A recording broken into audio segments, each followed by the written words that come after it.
Jack Doherty situation finally hit major rock bottom. The craziest part? Nobody forced this situation to happen. If I had something to fix, I don't have it stay broken. I like what this. What if daughter sees like, oh, I had girls making $150,000 a month exposing their bodies online. Do you want your daughter to do that too? You really don't respect women. I'm actually not going to be successful long term. This is all temporary and you're going to go broke. Do you think you're a good person? Better than you. Yeah. You know, I'm a bad person. What makes me a bad person?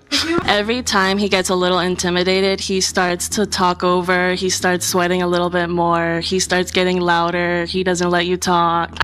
Yeah. This dude's stupid Dave, why aren't you preventing this stupid shit? Like what?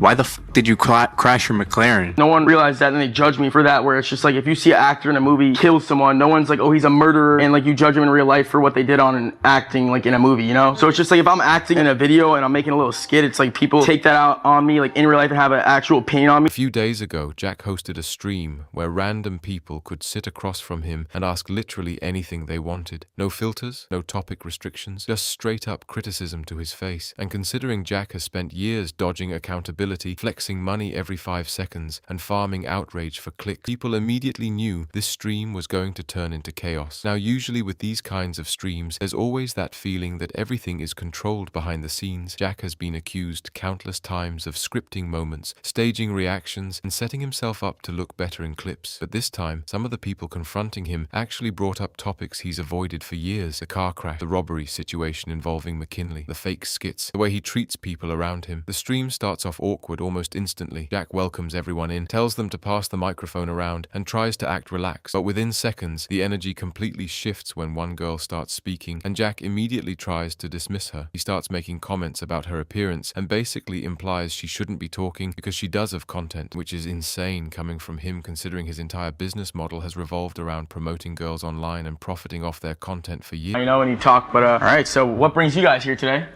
Me personally, I can't trust anybody that has that much energy before noon. What the f? Who sent her here, you know? What are you, a walking only billboard? Could already tell. Alright, pass it to one of the guys. Maybe someone without an only speaks. Walking only is kind of lame because, like, isn't that your whole thing? Only.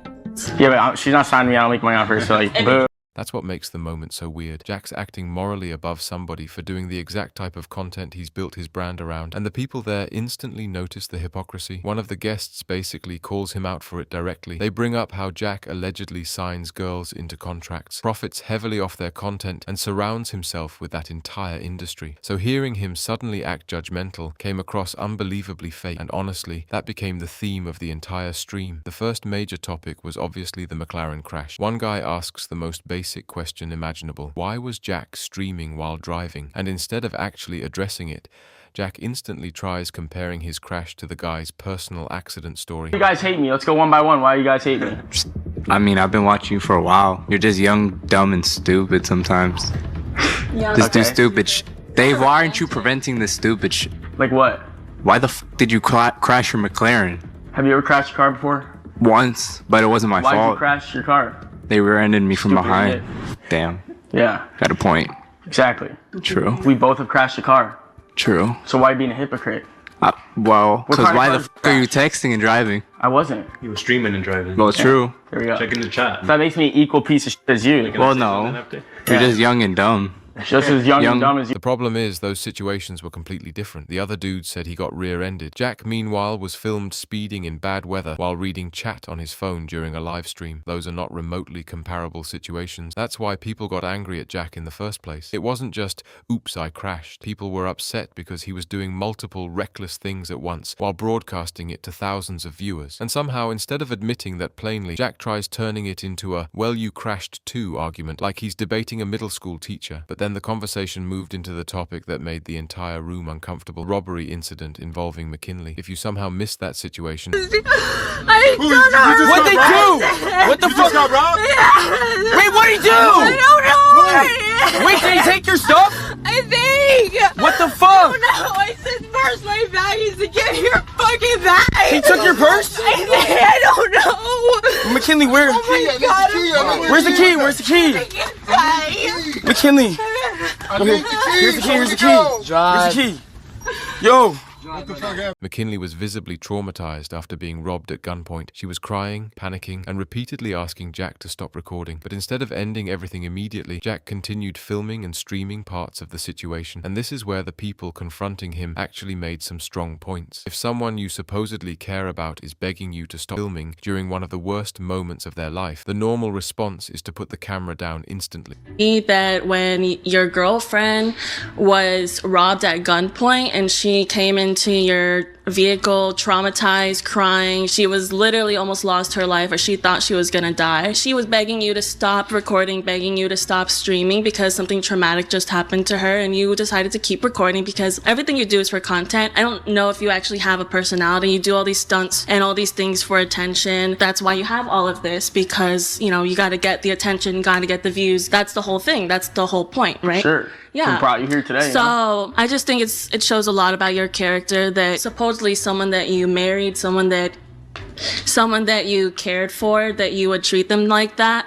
I think that shows a lot about your character deep down, that instead of putting the person that you love, you know, actually caring for them, putting their feelings first, because she deliberately told you to stop recording multiple times. And I did. I ended the stream and I did stop recording, and then she gave me permission to start filming again. Jack's response was basically that he eventually stopped the stream and later resumed filming after getting permission. But that explanation still didn't sit right with a lot of people, because the bigger issue wasn't whether he technically got permission later, it was the mindset behind it.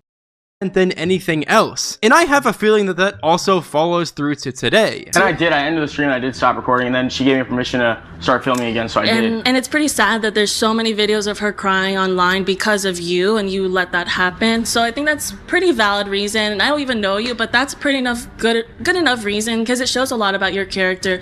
Not a lot of people would, which if your mom or sister or girlfriend or friend almost lost her life, would you say, keep recording, bro, keep recording? Is that what I said? Was I like, keep recording, bro, or was I frantically trying to help her and figure out what the fuck happened? Because so you're twisting the story, actually. Actually, I didn't say... yeah, I let you speak for enough. Yeah, wait, let me talk now. I didn't say you deliberately said those words, because you wouldn't do that. That's what this is for, to like talk real shit. Yeah, no, you made a great point. Can you explain? Does that make you a good boyfriend, good partner to someone? Yes or no? Like, I feel like at the time, like, I was a lot more immature. I was like 19, you know. I have a lot of growing and learning to do in life, and my whole life is out there on the internet. Like, looking back at that situation, there's things I would have done differently 100%, you know?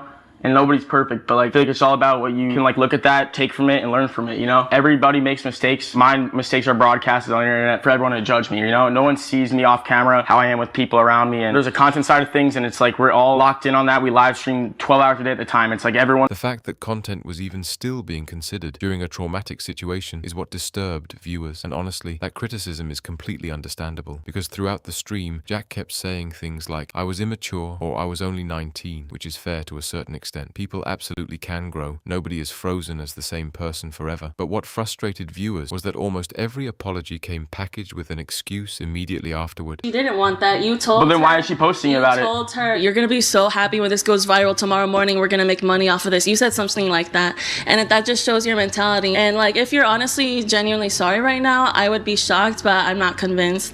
And I don't have to convince you anything, but like I said, like, it's all about learning from your mistakes and stuff. Like, that was years ago, and obviously I was very immature, you know. There's a million things I'm doing at once at like 19 years old, and looking back, I would have done shit differently. And it's just like, I feel like now, like, I go about things differently. Like, I'm not trying to prioritize content because it's just like I don't need to anymore. Like, I'm at a different point in my life, and I definitely have taken all these situations that happened to me in my life and learned from them and stuff. And you know, it's all about what you do with it. It's just like, I can't change the past, but I can change, you know, how I act in the future. And that's obviously something I'm working on. At one point, somebody brings up how there are multiple videos online of McKinley crying because of situations connected to Jack's content. And instead of fully acknowledging how bad that looks, Jack starts talking about how those videos also helped her go viral. Someone wants to film. She wants to capitalize off that too. That's her most viral YouTube video, her most viral TikTok. You know, she's posting that because she knows what it's... That response genuinely shocked people, because even if that's true statistically, that's not really the point anybody was making. The criticism wasn't about views, it was about priorities. And this is where the stream accidentally exposed the biggest issue with Jack's entire online personality. For him, almost everything seems to become content eventually. Arguments become clips, danger becomes engagement, embarrassment becomes thumbnails, trauma becomes monetization. And after years of operating like that, it honestly feels like he struggles separating real life from performance. Then came one of the most ridiculous parts of the stream. Jack tries defending some of his his controversial video by comparing them to movies. He explains that many of his public stunt videos are skits and says people shouldn't judge him for fake content the same way they wouldn't judge an actor playing a villain in a film. On camera sometimes, like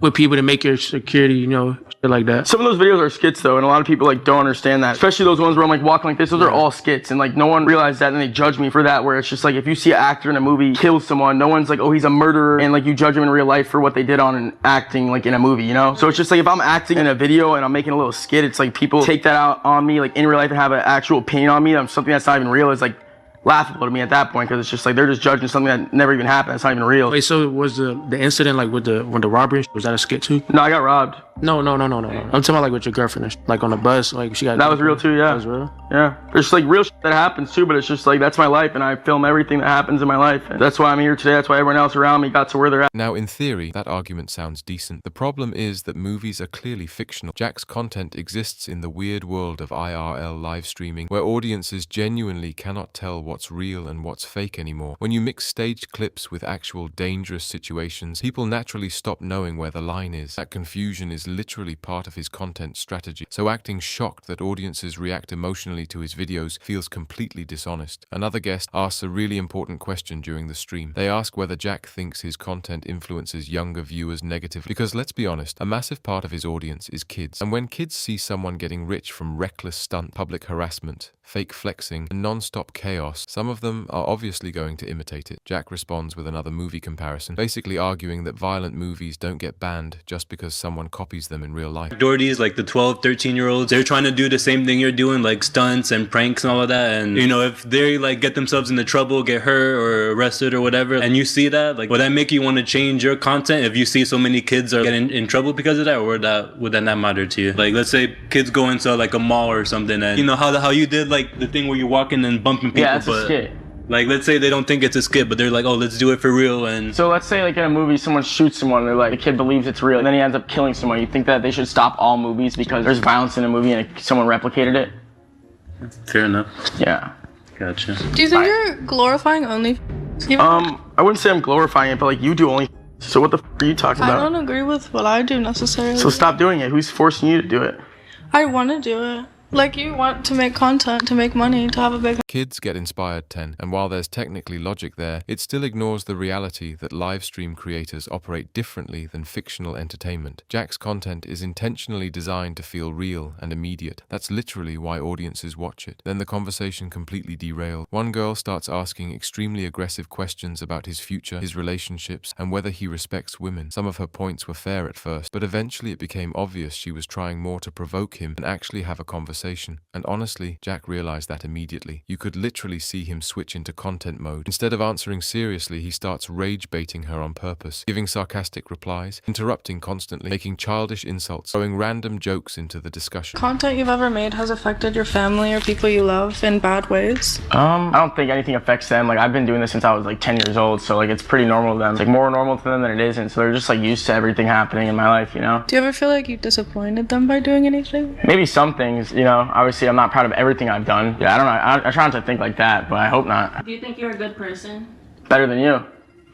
Yeah. Holy. That's crazy. And the worst part, it worked perfectly. The more emotional she became, the more engagement the stream generated, which is exactly why Jack operates this way online in the first place. That's what makes him so frustrating to talk about. Actually about you. Oh my god, and here she goes. every time he gets a little intimidated, he starts to talk over, he starts sweating a little bit more, he starts getting louder, he doesn't let you talk. I asked you very simple question, where do you see yourself in 5 years? And this dude got so sensitive. I just said farther than you, and you didn't like that answer. Like, I think in 5 years, maybe I'll have a family and stuff, and probably doing social media. Already, I have a question about you. What do you do for money? This is not about me. What do you do for money? I don't do this for money. What do you do?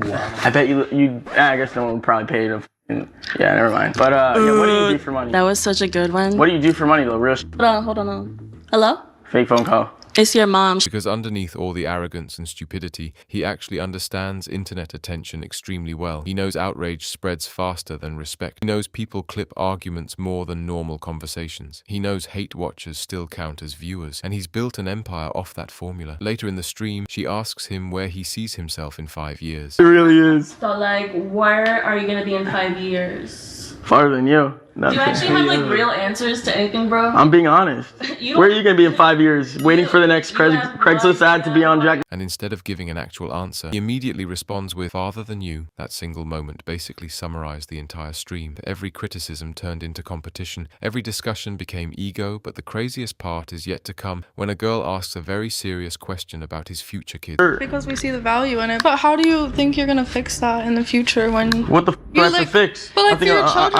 if I had something to fix, I'll have it stay broken. I like what this. if your daughter sees like, oh, I had girls making $150,000 a month exposing their bodies online. Do you want your daughter to do that too if it makes her that much money or no? I mean, no, I would not have my daughter do that, but like, thank God I'll be in the position to have none of my kids do that shit. You never know when you have a What the kid. f am I supposed to do about it? Everyone has a past, and it's just like everyone makes money. It's just life. It's like, who wants it that bad? You just gotta want it. You can hate someone for it. You can like someone for it. You do only. Next. You really don't respect women. Would you consider yourself a little fruity? You're actually not going to be successful long term. This is all temporary, and you're going to go broke. It's inevitable, and that's actually your biggest fear. That's your biggest fear because you know it's going to happen. No, I'm confident enough in myself to know I'll never go broke. But yeah, my biggest fear for sure is probably not living this life. All I want to do is keep living this life and more, and that's what keeps me going every day and pushes me to make more, you know? You probably don't even have that fear in your mind because like you're already broke, you know? So it's just like you wouldn't even know. Can only go up from here. Exactly, that's good, you know? It's a great mindset to have. I'm here for my $100. Yeah, you're getting after it, baby. I'm here for the money. I think some people got off Craigslist, some of us didn't. I'm here for the money. I didn't know. I don't even know what the... Cap, no, you're just trying to finesse $100. I don't even... You don't get paid, dog. You're paying me $100 before you walk out, actually. Damn. This is just messed up. But now, to be fair, there actually were a few moments where Jack sounded more self-aware than usual. He admitted there are things he regrets. He admitted he handled situations badly. He admitted fame at a young age messed with his judgment. And those moments felt real. The issue is they never lasted long before another ego-driven comment immediately followed afterward. That's why public opinion on Jack never really changes. Comment below whether you think Jack is actually changing, or if this whole self-awareness arc is just another piece of content. If you enjoyed the video, make sure to drop a like and subscribe for more videos like this.